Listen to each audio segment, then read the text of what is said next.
एउटा अवधारणा हो एकीकरणको अवधारणा। केलाई एकीकरण गर्ने, केलाई एकीकरण भन्ने भनेर युरोपबाट सामन्तवादी युगमा अवधारणाहरू निर्माण भयो। र त्यो अवधारणाले के भने त भने जितेपछि ठिक भन्ने चीज स्थापित गर्यो। जसले जित्यो त्यो ठिक, जो हार्यो त्यो बेठिक। र जसरी पनि भूगोलमाथि शासन गरेपछि त्यसलाई एकीकरण भन्ने भनेर उनीहरूले अवधारणा निर्माण गरे। जसरी जिते पनि हुन्छ, काटेर जिते पनि हुन्छ, मारेर जिते पनि हुन्छ, षड्यन्त्र गरे पनि हुन्छ, बक्सिसमा पाए पनि हुन्छ, जे गरे पनि हुन्छ। तर मान्छे बसेको भूगोललाई आफ्नो शासन अन्तर्गत ल्याएपछि त्यसलाई एकीकरण भन्ने भनेर सामन्तवादी युगमा उनीहरूले अवधारणा निर्माण गरे। त्यो अवधारणालाई पुँजीवादले पनि मोटामोटी मान्यो र हुँदा हुँदा भइदियो के त भने त्यसमा मार्क्सवादीहरूले पनि मान्यो। मार्क्सवादीहरूले पनि के कुरा माने त भन्दाखेरि भूगोल चाहिँ एउटा भूगोल जसरी भए पनि ऐतिहासिक कालमा जे गरेर भए पनि एक ठाउँमा ल्याइएपछि त्यो एकीकरण नै हो। त्यसकारण हाम्रो छलफल यहाँ जरुरी छ। यो एकीकरण हो कि होइन भन्ने बारेमा यो पृथ्वीनारायण शाहसँग रिस उठेर कुरा गर्ने कुरा पनि होइन। यो त्यो एउटा मान्छे हो त के हो र त्यो होइन। हामी जस्तै मान्छे थियो त्यो, उनलाई त्यो उनीसँग रिस उठेर गरे त होइन। मुख्य कुरा त दुनियाँमा एकीकरण सम्बन्धी जो अवधारणा छ सामन्तवादी समाजमा निर्मित भएको र पुँजीवादले पनि मानेको, त्यो अवधारणा ठिक छ कि छैन। त्यो अवधारणाको जबसम्म हामी खण्डन गर्दैनौँ तबसम्म हामीले नेपालमा पृथ्वीनारायण शाहलाई मन पराउने मान्छे तर इमानदार मान्छेलाई पनि कन्भिन्स गर्न सक्छौँ। यो पृथ्वीनारायण शाहलाई एकीकरणकर्ता हुन् भनेर दिलैदेखि मान्ने, जनजातिसँग नरिसाउने मान्छेलाई त हामीले कन्भिन्स गर्न सक्नु पर्यो नि उसलाई। जो न्यायप्रेमी क्षेत्री ब्राह्मण छ, जो न्यायप्रेमी दलित छ, जो विषयनगरजीको खलक भएकोमा खुब आनन्दित हुन्छ, विषयनगरजीको खलक भएकोमा आनन्दित हुने दलित भनेको त्यो एकीकरण नै थियो भने दलित हो त्यो होइन। त्यसलाई कन्भिन्स गर्न सक्नुपर्ने हुन्छ होइन, त्यसलाई बुझाउन सक्नुपर्ने हुन्छ। यो बुद्धले भने जस्तै इन्लाइटमेन्टकै कुरा हो, यो कुनै रिस फेर्ने कुरा हो। त्यसकारणले पहिलो कुरा चाहिँ म यसैमा राख्न चाहन्छु कि एकीकरण भनेको एकता भने होइन। एकता शब्दसँग यसको सम्बन्ध छ। एकीकरण भनेको एकता हो भने एकता बलजफ्ती हुन्छ कि होइन। एकीकरण भनेको एकता हो, एकता चाहिँ बलजफ्ती हुन्छ कि हुँदैन। बलजफ्ती एकता हुन्छ भनेर कुनै विद्वानले भन्न सक्छ त? जतिसुकै एकीकरणको पक्षमा भएको विद्वान बलजफ्ती एकता हुन्छ भनिन्छ भने श्रङचङ गम्पोले भ्रिकुटीलाई लान इन्कार गरेर नेपालमाथि आक्रमण गरे भए श्रङचङ गम्पोलाई हामी एकीकरणकर्ता मान्छे भन्नु। उनले राखेका 5वटा शर्तमध्ये एउटा भ्रिकुटीलाई श्रीमती बनाउने पनि थियो। नेपाली शासकहरूले आफ्नै छोरीलाई डोलीमा हालेर लगेर पुर्याएर नआएको भए श्रङचङ गम्पोले यहाँ आक्रमण गर्थे। यो त तिब्बतको भाग हुन्थ्यो। त्यति बेला हामी श्रङचङ गम्पोलाई चाहिँ एकीकरणकर्ता मान्छौँ भन्नु। यदि जबरजस्ती गर्दा एकीकरण नै हुने हो भने भ्रिकुटी पनि महान होइन, भ्रिकुटी पनि महान, श्रङचङ गम्पो पनि महान हुन्छ। त्यसकारणले यो एकताको आधारभूत सिद्धान्तको विपरीत छ यो कि मान्छेलाई जबरजस्ती एकता गराउनु भनेको चाहिँ त्यो एकता हुँदैन। त्यो हस्तक्षेप नै हुन्छ, त्यो दमन नै हुन्छ र दमन चाहिँ एकीकरण हुँदैन। जस्तो भनौँ न अलेक्जेन्डर आए, इन्डियालाई एकचोटि जिते, पछि हारे। यदि उनी अकालमा नमरेको भए इन्डिया त अलेक्जेन्डरकै नेतृत्वमा भइरहन्थ्यो।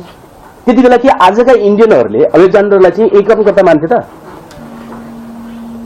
मान्न मिल्छ त? या अहिलेकै कुरा गरौँ, अहिलेको भारत भन्ने जो देश बन्यो, उद्धव ठाकरेको भाषामा भन्यो नि यो युनियन मात्रै हो, देश होइन भन्ने छ होइन। अहिलेको भारत जे बन्यो त्यो त अंग्रेजको कारणले बनायो। अंग्रेजले कलकत्तामा प्रवेश गरेर बिस्तारै सबै राजाहरूलाई आफ्नो नेतृत्व मान्दै नोट पनि छाप्दै गरिसकेपछि भारत भन्ने देश एउटा अंग्रेजको शासनमा नि आयो, त्यो एकीकृत भयो। त्यसकारण पहिलो कुरा त्यसलाई एकीकरण भन्न मिल्दैन, होइन। अब एउटा कुरा पनि आउँछ, पृथ्वीनारायण शाह चाहिँ लुटेरा थिए, युद्ध सरदार थिए। मलाई चाहिँ कन्सेप्ट त्यस्तो लाग्दैन। उनी सामन्ती राजा थिए, सामन्तवादी राजा। लुटेराहरूले लुटेर फर्किने हो, युद्ध सरदारहरूको पनि मूल भूमिका त्यही हुन्छ, युद्ध लड्ने, त्यहाँ सबै चिज लुट्ने, फर्किने। उनी चाहिँ त्यो होइन, उनी चाहिँ सामन्ती राजा नै हुन्। त्यति बेलाका सामन्तवादी राजा त्यस्तै हुन्थे, त्यस्तै निरङ्कुश, त्यस्तै हत्यारा, होइन, त्यस्तै नै हुन्थे तिनीहरू। तिनी राजा नै हुन्। पृथ्वीनारायण शाहको अरू क्रियाकलाप गलत थियो भन्दाखेरि चाहिँ उनी राजा पनि होइनन्, लुटेरा हुन् भन्नेतिर गएर पनि ठिक मूल्याङ्कन हुन्छ नि मलाई लाग्दैन, होइन। उनी राजा नै हुन्, तर उनी राजा हुने बित्तिकै एकीकरण हुने हो र? त्यो त होइन नि। अर्को तर्क छ बोलियो। त्यो अर्को तर्क के बोलियो त भने त्यति बेला सबैले त्यसै गरे हुन्। हेर्नुहोस् है, एउटा विद्वानहरूको अर्को तर्क, युनिभर्सिटीका विद्वानहरूको एउटा तर्क के छ त, एक थरी विद्वानहरूको भने त्यति बेला संसारभरि नै देश त्यसरी नै बनाइन्थ्यो, मनाएर नभए काटेर बनाइन्थ्यो। भनेपछि पृथ्वीनारायण शाहले पनि त्यही गरे हुन्, त्यसकारण त्यो एकीकरण हो भन्ने तर्क। संसारभरि महिलाहरूको उत्पीडन भइरहेछ, त्यो ठिक हो? संसारभरि भएपछि ठिक हुने हो त? संसारभरि भएपछि ठिक हुने हो भने त संसारभरि एकचोटि धर्मयुद्ध भयो, त्यो ठिक थियो? संसारभरि 70 लाख मान्छे मर्ने गरी विश्वयुद्ध भयो, त्यो ठिक थियो? संसारभरि के भयो भन्ने आधारमा त्यो एकीकरण हुँदैन। तपाईले हरारीको पुस्तक अहिले हेर्नुभयो भने, स्यापियन्स पुस्तक हेर्नुभयो भने उनी भन्छन् कि 70,000 वर्ष अगाडि 4 घण्टा मान्छेले काम गर्थ्यो र 20 घण्टा आनन्द मनाउँथ्यो। अहिले 70,000 वर्षपछि भव्य विज्ञान प्रविधि विकास भएको युगमा आएर 18 घण्टा काम गर्दाखेरि हामी 6 घण्टा सुत्न पाउँदैनौँ। यसको मतलब के हो त भने हाम्रो मानव जातिको प्रगतिको यात्रा मानवताको कोणबाट हामी अधोगतितिर गयो भने, विज्ञान प्रविधि र भौतिक विकासको कोणबाट मास्तिर गयो, तर मानवताको कोणबाट हामी तलतिर गयो नि 70,000 वर्षमा। भनेपछि मानवताको कोणबाट तलतिरको हाम्रो 70,000 वर्षको जो यात्रा छ त्यसमा भएका सबै युद्धहरू हिजो भएको हुनाले ठिक हुने हुँदैन। ती बेठिक थिए र त हामी यस्तो भयो नि, हामी दुःख पाउँदैछौँ नि। ती बेठिक थिएनन् भने हामी अहिले कसरी दुःख पाउँछौँ र? त्यसकारणले संसारभरि त्यही हुन्थ्यो, त्यसकारणले पृथ्वीनारायण शाहले नि त्यही गरे, त्यसकारणले त्यो एकीकरण थियो भन्ने तर्क बेठिक हो, मिल्दैन। त्यो कसरी मिल्छ? अब अर्को तर्क आउने गरेको छ के छ भने एउटा मार्क्सिस्ट केही विद्वानहरूले, बाबुराम भट्टराई टाइपका केही विद्वानहरूले तर्क गर्ने भएको छ। त्यो एकीकरण नै थियो। किन थियो रे भने त्यति बेलाका भुरे टाकुरे राज्यहरू आफ्नो अर्थतन्त्रलाई विकास गर्न सक्ने हालतमा थिएनन् भन्ने उहाँहरूको एकदम राजनैतिक अर्थशास्त्रीय गम्भीर तर्क छ। यसै तर्कको वरपर चाहिँ नेपालको कम्युनिस्ट आन्दोलनको अवधारणा बन्यो। र तपाईलाई सुनौ इतिहासमा कसरी शब्द प्रयोग हुन्छ भन्ने कुरा। गोर्खा बाहेकका सबै राज्यलाई भुरे टाकुरे भनियो, तर गोर्खालाई भनियो। तपाईले याद गर्नु भएको शब्द यति याद गर्नु जरुरी छ। गोर्खा राज्य बाहेक अरू सबैलाई भुरे टाकुरे शब्द प्रयोग भयो, गोर्खालाई प्रयोग भयो। जबकि गोर्खा राज्य चाहिँ त्यति बेलाको यदि भुरे टाकुरे नै शब्द प्रयोग गर्ने हो भने भुरे टाकुरे भन्न लायक राज्य थियो। त्योसँग आफ्नो राम्रो दरबार पनि थिएन, अहिलेको दरबार पछि बनाएको राम्रो दरबार पनि थिएन। काठमाडौँको दाँजोमा त त्यो केही पनि थिएन, केही पनि थिएन। कर्णाली पारीको डोटी सभ्यताको दाँजोमा त त्यो केही पनि थिएन,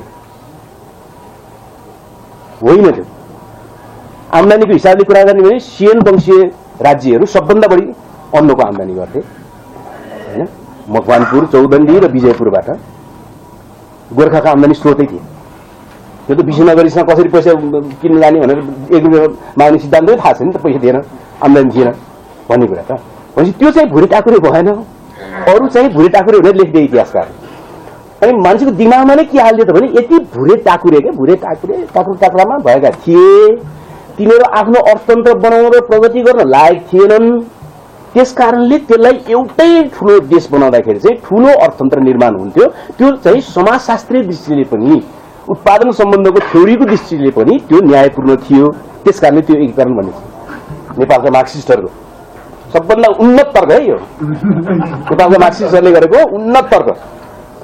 मेरो चाहिँ उहाँसँग प्रश्न के हो भने यदि अरू सबै भुरे टाकुरे थिए भने र अर्थतन्त्रका हिसाबले पनि आफू टिक्नै नसक्ने ठाउँमा थिए भने गोर्खाली राज्यको आक्रमणका विरुद्ध उनीहरू लड्न किन तयार भए?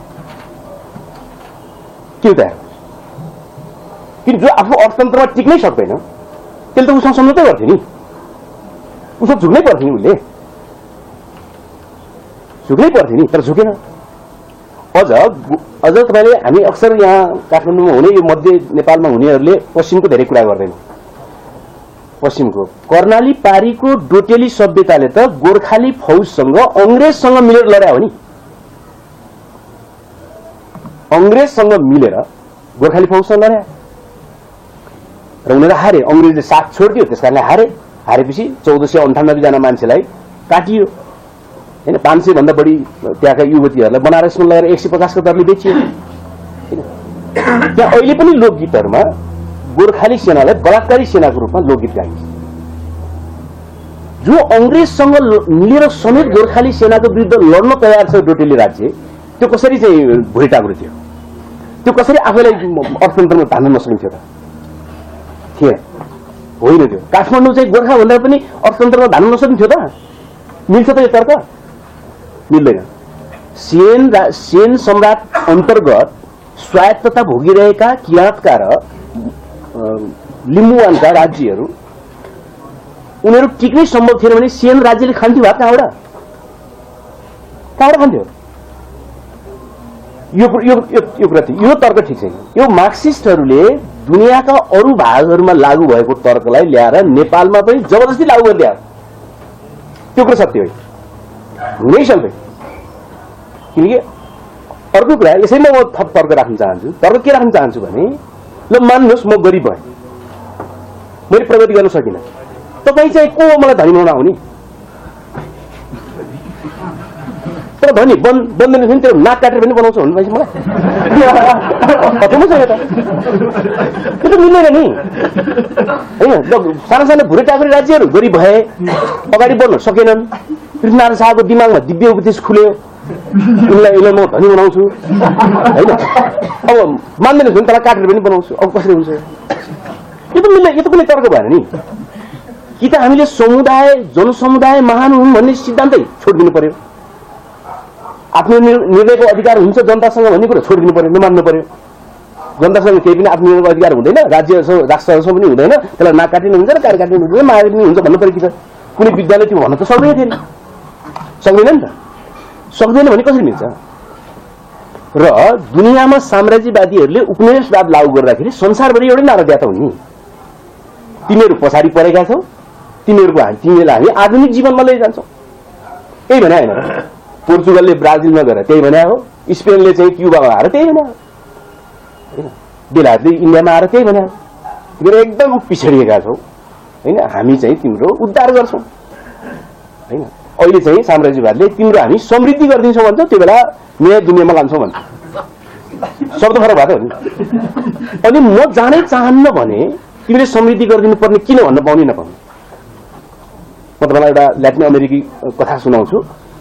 एउटा आदिवासी बस्तीमा एकजना बहुराष्ट्रिय कम्पनीवाला मान्छे पुग्छ र एउटा ढकी, एउटा बाँसको बनेको ढकी, त्यसमा असाध्यै राम्रा रङहरू भरिएको छ, त्यो देख्छ। त्यो देख्नेपछि उसलाई लालच के जाग्छ, ऊ यो लगेर वासिङटनमा बेच्न पाए लाखौं डलर कमाउन पाउँथे मैले। त्यसपछि त्यो आदिवासीलाई उसले भन्छ कि तिमी यो कतिमा दिन्छौ? उसले भन्छ 2-4 रुपियाँमा दिन्छु। होइन, तिमीलाई म अझ बढी पैसा दिन्छु। हुन्छ त्यो तिमी 100 वटा 200 वटा कति दिनमा बनाउँछौ? उसले भन्छ लाग्छ 6 महिनापछि, म 6 महिनापछि आउँछु भनेर एडभान्स दिएर जान्छ। उसको सपना बुने अब त्यो ढकी लगेर, सुन्दर ढकी, आदिवासीले बुनेको सुन्दर ढकी लगेर बहुराष्ट्रिय कम्पनीमा बेचेर करोडौं लाख कमाउँछु भनेर उसले योजना बनायो। सहरमा आयो, प्लान बनायो, कहाँ पसल खोल्ने, कहाँ एजेन्सी खोलाने, सबै गर्यो। त 6 महिनापछि गयो ढकी लिनलाई। ढकी त छैन, अनि खै त मैले अर्डर दिएको खै बनाएको भने उसले भन्छ, उसले के भन्छ भने अब तपाईँले खोजे जस्तो यस्तो यही नमुनाको ढकी बनाउनका निम्ति वसन्त ऋतु आउनुपर्छ। वसन्त ऋतुमा चाहिँ फलानु फुल फुल्नुपर्छ। त्यो फूल फुलेर मात्रै हुँदैन, त्यो फूल नजिकै चराहरू गाएपछि मलाई लिन जान मन लाग्ने हो। मेरो बाजेले मलाई त्यही सिकाएको। कुनै फूल चन्द्रमा उदाएको बेलामा टिप्नुपर्छ, त्यो बेला मलाई मिनरल आयो भने म जान्नु। उसले आफ्नो यस्तो दुनियाँ व्याख्या गर्छ कि त्यो बहुराष्ट्रिय कम्पनीवालाले बुझ्दै हो कुरा यहाँनिर।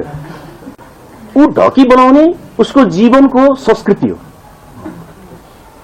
ऊ बहुराष्ट्रिय कम्पनीमा बेच्नै चाहँदैन, जबरजस्ती ढकी बनाउने हुन्छ, हुँदैन नि। यो त आदिवासी जीवनको अर्कै कुरा हो नि। एउटा त्यस्तै कुरा हो यो। तिमीहरू अविकसित भयो, तिमीलाई म विकसित बनाउँछु, माने नमाने तान्छु भन्ने कुरा हो। यो मिल्दैन, यो तर्क पनि मिल्दैन। मान्नुहोस्, यदि पृथ्वीनारायण शाहको राज्य विस्तारले, उहाँहरूको भाषामा भन्दाखेरि एकीकरणले यदि सबैको प्रगति गराइदिने, आर्थिक रूपमा टिक्न नसक्नेहरूलाई टिक्ने बनाउने ठाउँमा लाने, अर्थतन्त्रमा जाने सपना थियो भने अब हामी हेरौँ नि त, नेपाली भूभागभित्र पृथ्वीनारायण शाहले एकीकरण गरेका अथवा राज्य विस्तार गरेका भूभागहरू जति छन् र एकचोटि नेपालभित्र आएर फेरि इन्डियातिर फर्केका भूभागहरू जति छन्, त्यसमध्ये विकसित हुन्छ। मेचीवारी हेरौँ होइन। यहाँ अहिले रेल कुदाउने कुरा भइरहेछ, बिहारमा त त्योभन्दा पहिले कुद्या हो। मिल्यो त? समृद्धि बनाइदिने भनेर एकीकरण गरेको हो भने त पहिलाको स्थिति भन्दा त तामाङको राम्रो स्थिति बन्न पर्थ्यो नि त। रिङ्गन मारिसकेपछि त झन् राम्रो स्थिति बन्नुपर्ने, लिम्बूको राम्रो स्थिति बन्नुपर्ने, ब्रिटिसको चाहिँ लाउडी हुन नगएको भए धरान सहर पनि बन्दैन थियो। यिनले त्यहाँ त होइन भनेपछि पछि के भयो भनेर नि हेर्नु पर्यो नि। त्यो सपना थियो भने पछि लागू हुनु पर्यो नि त, पछि लागू भएन। त्यस कारणले समृद्धि गराउने र विकसित नभएकाहरूलाई विकसित गराएको हुनाले अनि त्यो एकीकरण भन्ने जो कतिपय मार्क्सिस्टहरूको तर्क छ, त्यो तर्क मिल्दैन। अब यहाँ गम्भीर एउटा प्रश्न आउने गरेको छ। त्यो के प्रश्न आउने गरेको छ भने हामी नेपाली भन्न पाउँदैन थियौँ भने। नेपाली भन्न हामीले नपाएर पृथ्वीनारायण शाह आफै भन्न चाहँदैन थियो नि नेपाली त। उनी त गोर्खाली भन्थ्यो नि आफूलाई, कहाँ नेपाली भन्थ्यो? गोर्खा पत्र होइन छापेको, नेपाली पत्र हो छाप्या। यो अहिले मैले बोलिरहेको भाषालाई विकास गर्नु भने त गोर्खा भाषा प्रकाशिनी समिति बनाएको, त्यो त पछि महेन्द्रको पालामा आएपछि त्यसलाई नेपाली भाषा प्रकाशिनी समिति बनाएको। पृथ्वीनारायण शाह आफै नेपाली भन्न चाहँदैन थिए। त्यो त भएको के त भने यो नेपाल खण्ड जुन थियो, कहिले नेपाल मण्डल भनियो, कहिले नेपाल भनियो र विदेशीहरूले चिन्दाखेरि पनि यसलाई नेपाल खण्ड भनेर चिन्ने भएको हुनाले जति गोर्खाली भने पनि आम मान्छेले मान्दैन। तामाङले पनि त्यो काठमाडौँ खाल्डोलाई यो मुरै भन्ने हो, नेपालै भन्ने हो होइन। सबैले भन्ने भएको हुनाले उनीहरूले काट्नै नसक्या हुनाले नेपाल हुन पुग्यो। अब जहाँसम्म हामी नेपाली हुँदैन थियौँ भन्ने जुन कुरा छ, अब एउटा कुरा यो त के हुन्छ भने जबरजस्ती गरे पनि जे गरे पनि एउटै भूगोलभित्र एउटा नियम, एउटा कानुन, एउटा हैकम, एउटा शिक्षा सबै लागू गरेर एक रूपको जीवनमा मान्छेहरूलाई ढाल्न बाध्य पारेपछि त 5-7 पुस्तापछि त त्यहाँ एउटा भावनाको सम्बन्ध जन्मिहाल्छ। जस्तो कि तामाङहरूमा लुटी विवाह प्रणाली थियो नि त पहिला होइन, लुटेर लाने त लुटेर लगायो हो। तर त्यहाँ पनि सुमधुर सम्बन्ध त पछि सुरु हुन्थ्यो। सुमधुर सम्बन्ध पछि सुरु भयो, बच्चा बच्ची भए, परिवार भए, 80 वर्षसम्म सँगै बसे भनेर लुटेर लाउनु ठिक थियो र? त्यो त मिल्दैन नि। मैले तर्क गर्ने गरेको छु, त्यो अलि अतिवादी तर्क पनि छ। बलात्कारबाट पनि कहिलेकाहीँ बच्चाहरू जन्मिन्छ। त्यो बच्चाले पनि सम्मान पाउनुपर्छ, मानव जीवन पाउनुपर्छ, त्यसका पनि हाँसो खुसी सबै नै हुन्छन्। तर यसको मतलब त्यो बच्चाले आफ्नो आमामाथि भएको बलात्कारलाई ठिक भन्ने कसरी भन्छ त्यसले? त्यसकारणले पृथ्वीनारायण शाहले जे गरेर भए पनि अन्यायपूर्ण तरिकाले एउटै भूगोलमा बस्न बाध्य, एउटै कानुन मान्न बाध्य, एउटै राज्य सत्ताको कहर खप्न बाध्य होइन, पञ्चायती शिक्षा पढ्न बाध्य, सबै पारेर 200-250-300 वर्षसम्म जबरजस्ती ठेलेको हुनाले हामी त एउटै अन्तर्क्रियामा भयौँ।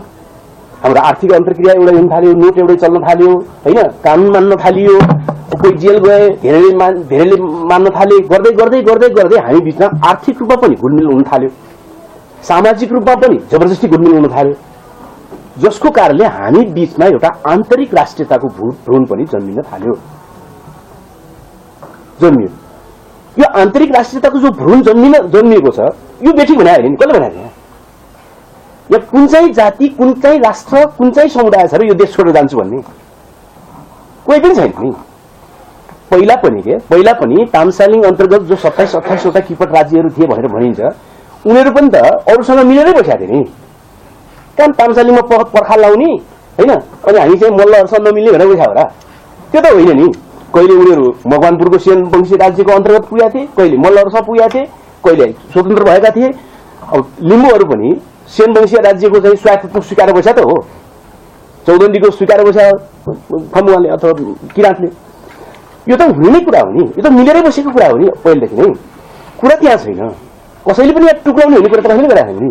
टुक्रिन्छ भनेर को मान्छ र यहाँ? मानव तामसालिङ क्षेत्रको 27 वटा किपट राज्यहरू ल टुक्राउँ भनेर एक ठाउँ, अब नगरकोटलाई मात्रै राज्य बनाएर हुन्छ र?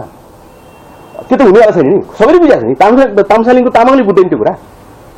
अब पनि गएर तिमालमा गएर त्यही रेन्जनको दरबार बस्ने, त्यसै वरपर बस्ने भने हो, त्यो त होइन नि। त्यसकारण सवाल त्यो होइन। सवाल यो 200-300 वर्षमा जो भावनात्मक रूपमा हामी एक ठाउँमा पुग्यौं, एउटा लय पैदा भयो र आन्तरिक राष्ट्रियताको जो भ्रूण पैदा भएको छ, त्यो भ्रूणलाई अस्वीकार कसैले नै गरेको छैन। भने के हो त भने मलाई दुख्यो भने हो, मलाई दुख्यो, मेरो भाषामाथि पनि तिमीले खतम पारिदियौ हैन। शिक्षा तिमीले मलाई यस्तो दियौ कि जो बिउ चाहिँ नहुने, खान मात्र मिल्ने धान उब्जिन्छ। अब बिउ शिक्षा हाम्रो शिक्षा तामाङलाई दिइने पञ्चायतले कस्तो शिक्षा दियो त भने खस नेपाली भाषामा शिक्षा पढ्नु पर्यो भनेपछि अब त्यसले अर्काको भाषामा सोचेर इन्जिनियर बन्नु पर्यो। अब त्यसले भनेपछि त्यसबाट अब अर्को बिउ नजन्मिने शिक्षा हो। बाली लाग्ने, खान मिल्ने, तर बिउ लाग्दैन हैन। बाली लाग्छ, खान पनि मिल्छ, त्यसलाई एकचोटि खाइदिनु मिल्छ, तर त्यसको बिउ लाग्दैन हैन। जस्तो कि भन्नु बिउ कसरी लाग्दैन, यसरी लाग्दैन। संयोजक भनेको छ एससीआरसी लेख्नु परेको छ हामीलाई, त्यो बिउ गायब भएको एकदम गायब भएको। मैले कुनै आरोपित गरिरहेको बिउ गायब भयो त्यहाँ हैन, गायब भइ नै हाल्यो। मान्छे शिक्षित भइरहेको भयो, त्यसलाई खान मिल्छ, त्यसलाई जागिर दिन मिल्छ, त्यसमा श्रम लुट्न मिल्छ, सबै मिल्छ, तर त्यसको बिउ चाहिँ गायब हुन्छ हैन। भनेपछि यसरी हुर्कायो हामीलाई। हुर्काएको हुनाले हामीलाई दुख्यो भने हामीलाई थाहा भयो नि त। त्यसमा तामाङलाई दुख्यो, किराँतलाई दुख्यो, सबैलाई दुख्यो। केले दुख्यो त भने त्यो बेलामा हिस्टोरिकल गल्ती जो गरियो त्यसकारणले हामीलाई दुख्यो। अब मान्नुहोस् त्यो बेलाको ऐतिहासिक दमनको कारणले मान्छेहरू अहिले चिच्चाइरहेका छन् भने एउटा समुदायले चाहिँ होइन त नचिच्चा, मान, एकीकरण नै मान भन्नु मिल्छ? के भने यो त मिलेन नि। मलाई यही देशमा बस्ने मालपोत तिर्ने मान्छे, कर तिर्ने मान्छेले तिम्रो बाजेको पालम दमन भयो, त्यसपछि मुलुकी ऐन ल्याएर हामीलाई झन् खत्तम पार्यो, पञ्चायतले पनि त्यसै गर्यो हैन। अहिले लोकतान्त्रिक युगमा हाम्रो चेतना पनि अगाडि बढेकै छ। यो सबै परिवर्तन हुनुमा हाम्रो पनि योगदान छ, रगत बगेको छ। हामीलाई दुख्यो र त्यो दुखाइ सिर्जना गर्ने मान्छेलाई हामी एकताको प्रतीक मान्दैनौँ भन्दाखेरि होइन, तँलाई कुटे पनि मारे पनि त्यसैलाई मान भन्न कसरी मिल्छ? त्यो त मिल्दैन नि। जस्तो कि यहाँ कुरा उठ्छ क्या, हाम्रो यहाँ अलिक समस्या छ। जस्तो कि सबभन्दा बढी पृथ्वीनारायण शाहको सेनासँग लडेको भनेको कर्णाली पार्टीले, सबभन्दा बढी लडेको। त्यसमा सबभन्दा बढी दमन पनि त्यही हो। क्षेत्रीय हिसाबले सबभन्दा बढी दमन त्यही हो। जातीय हिसाबले दमन चाहिँ थारू र तामाङमाथि भयो सबभन्दा बढी। थारूको हामीले धेरै थाहा नगरेर मात्रै, यहाँ पहाडतिर धेरै थाहा नगरेर मात्रै हो होइन। पहाडमा तामाङ, तराईमा थारू माथि सबभन्दा बढी दमन भयो। क्षेत्रीय हिसाबले कर्णाली पारी दमन। अब कर्णाली पारीका मान्छेले भने कि हामीले त्यो बेलाको दमनको कारणले अहिलेसम्म हामी अविकसित अवस्थामा छौं, हामीलाई दुख्यो नि त त्यस कारणले। अनि त्यो दुखाइ सृजना गर्ने मान्छे चाहिँ हाम्रो कसरी एकताको प्रतीक हुन्छ भन्दाखेरि होइन, कहाँ हुन्छ? एकताको प्रतीक मान्नै पर्छ। यो चाहिँ दमनकारी कुरा र कुनै देशमा एकताको प्रतीक नभइकन देश नचल्ने हो र? अचम्म छ। राष्ट्रिय जनावर नभइकन देशै डुब्छ जस्तो क्या। राष्ट्रिय जनावर भएन भने देश डुब्ने हो र भने? त्यो त होइन नि। त्यस्तै एकताको प्रतीक कोही छैन भने देशै डुब्नु त होइन नि। चलिरहेको हुन्छ देश त। त्यो त केही ठुलो कुरा होइन। एकताको ल प्रतीकै मान्ने हो भने 99% मानेको गणतन्त्र दिवसलाई माने भएन, सबैलाई मन परेको होइन। यो राजतन्त्रको कारणले सारा जनजाति दलितदेखि लिएर सारै दुःख पाएका, त्यो गयो। एक दुईजना भुरे टाकुरेलाई चाहिएको छ राजतन्त्र भनेपछि 99% मानेकोलाई राष्ट्रिय एकता दिवस मनाएर भइहाल्यो। के फरक पर्छ र? त्यो त केही फरक पर्दैन। यो चाहिँ के हो भने यो के को साइन हो त यो भने जब चाहिँ नालायक शासकहरूले जनतालाई भ्रम दिएर शासनमा पुग्दछन्, त्यसकारण उनीहरू टिक्नका निम्ति उनीहरूलाई ट्रिक्सहरू चाहिन्छ। ट्रिक्सहरू लायक शासकले चाहिँ राम्रो काम गरेर टिक्छ, नालायक शासकले के गर्दो रहेछ भने ट्रिक्स गर्दो रहेछ। र त्यसमध्येको परम्परागत रूपमा प्रचलित एउटा ट्रिक्स छ, त्यो हो राष्ट्रवाद। राष्ट्रवाद एउटा ट्रिक्स हो। राष्ट्रवाद भनेको देशभक्ति होइन। देशभक्ति भनेको हाम्रो देशमा बस्ने हामीले हाम्रो देश हामीले चलाउन पाउनुपर्छ, यसमा अर्को देशले हस्तक्षेप गर्नु हुँदैन भन्ने अर्को भाव हो। राष्ट्रवाद भने चाहिँ खास जाति, खास भाषिक समूह, खास मान्छेका अहमहरूको आधारमा उसको स्वार्थ भन्ने भाव। राष्ट्रवाद भने गलत ठिक कुरा संसारमा कहिले पनि होइन।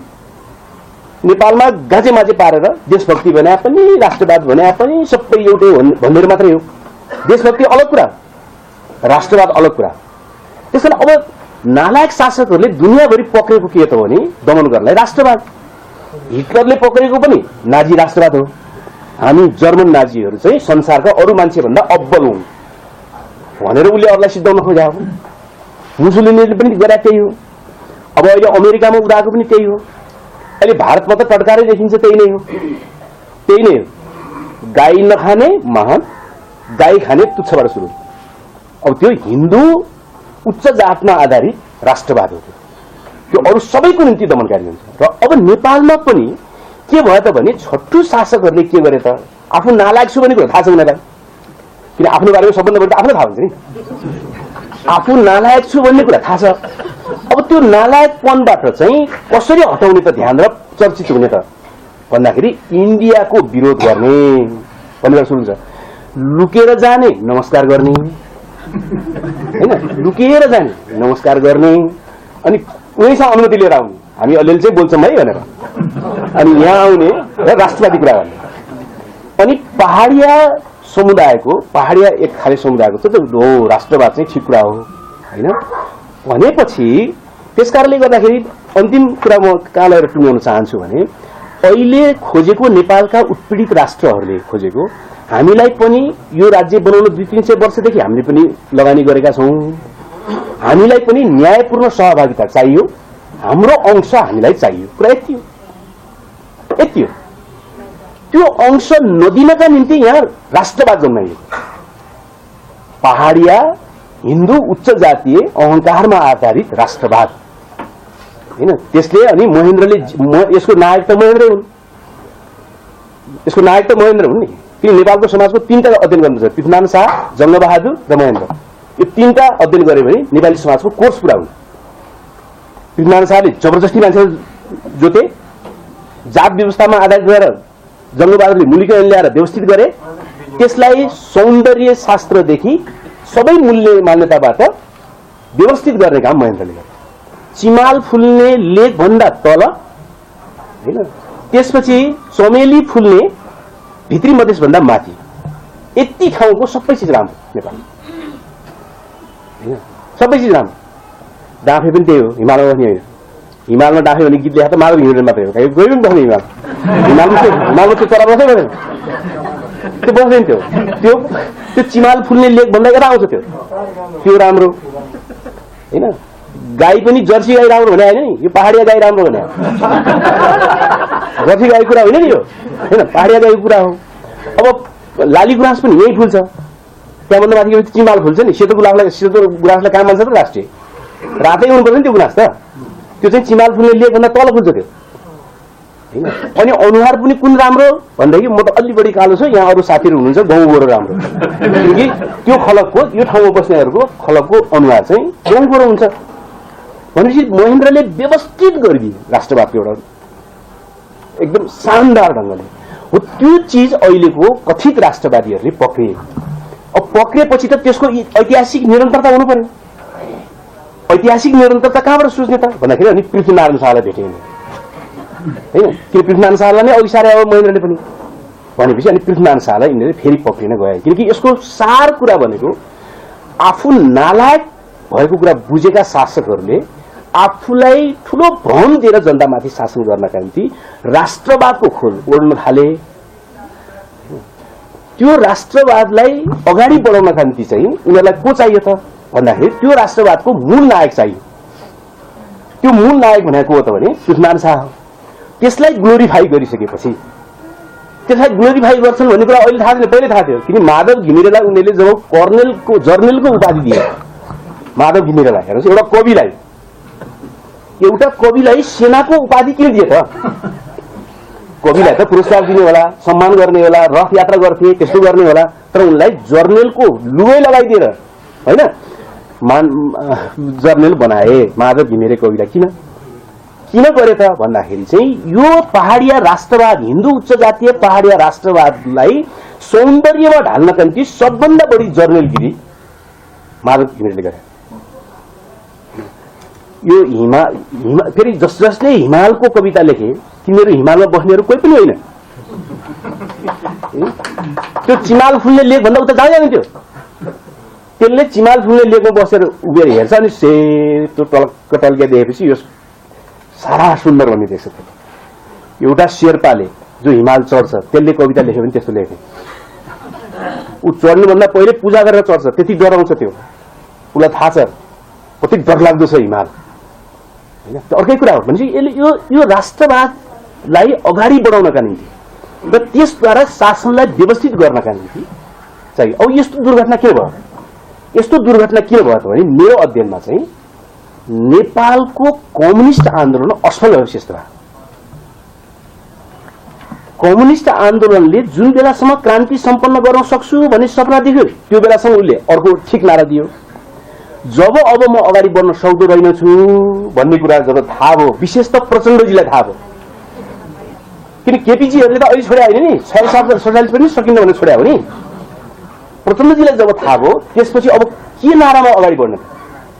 क्रान्ति गर्छु भन्ने त सकिँदैन। अब नसक्ने भएपछि के गर्ने त भनिसकेपछि अब जे गरेर सकिन्छ त्यो गरेर अगाडि बढ्ने भन्ने हुन्छ नि।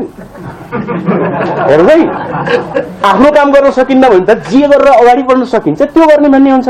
त्यो गर्नका निम्ति दुईटा उपाय उहाँहरू रोज्नुभयो। एउटा विदेशीहरूको सहारामा समृद्धिको नारा दिने, गरिब नेपालीहरूलाई ठ्याक्कै छोइहाल्छ त्यसले। अर्को चाहिँ देश बचाउने भनेर चाहिँ राष्ट्रवादको नारा दिने। यो दुईटा नारा चाहिँ उहाँहरूले क्रान्तिलाई परिवर्तनलाई अगाडि बढाउन सक्दिन भन्ने उहाँलाई ज्ञान भइसकेपछि र हुती हारेपछि, किन क्रान्तिकारीहरू अगाडि बढ्ने भने त हुतीले हो, हुती हारिसकेपछि चाहिँ अनि उहाँहरू राष्ट्रवाद र समृद्धिको नारा दिन थाल्नुभयो। त्यसकारण पृथ्वीनारायण शाहको साइनो कहाँ जोडिया छ त भने कथित हिन्दू उच्च जातीय पहाडिया राष्ट्रवादलाई गौरवान्वित गर्ने र आम जनतामाथि दमन गर्ने हैन। एक दुईजना जगमान गुरुङलाई लगेर राख्ने मेचमा हैन, एक दुईजना जगमान गुरुङ पनि चाहियो हैन। जगमान गुरुङलाई राख्ने, जग हाल्नलाई अनि त्यसपछि राष्ट्रवाद गर्ने। त्यसकारणले यो चाहिँ हाम्रो अभियानको बिल्कुल गलत कुरा हो। नेपाल बहुसभ्यता भएको बहुराष्ट्रहरूको देश हो यो हैन। तामाङ भनेको एउटा नेसन हो, यो नेसन नै हो, यो राष्ट्र नै हो। देश भने होइन, राष्ट्र भने त राष्ट्र भने त मानिसको समूह भने हो नि हैन। तामाङ राष्ट्र नै हो, लिम्बू राष्ट्र नै हो, थुप्रै राष्ट्रियताहरू छन् यहाँ। त्यो सबै राष्ट्रियताहरूको एकता, भावनात्मक एकता भएन। भावनात्मक एकता माधव घिमिरेको गीत सुनेर हुँदैन। हामीले हिमाल उठायौं एसियाको माझमा भनेर हामीले उठायो त? यस्तो हावा गरेर हुर्काउने के मान्छे? प्राकृतिक रूपमा उभिएको नि हिमाल। अहिलेसम्म सगरमाथा नेपालमा मात्रै पर्छ, नेपालमा मात्रै पर्छ भन्छ। हो त त्यो कुरा होइन नि, आधा त उतातिर त चिनतिर पर्छ नि, सबैलाई थाहा छ नि हैन।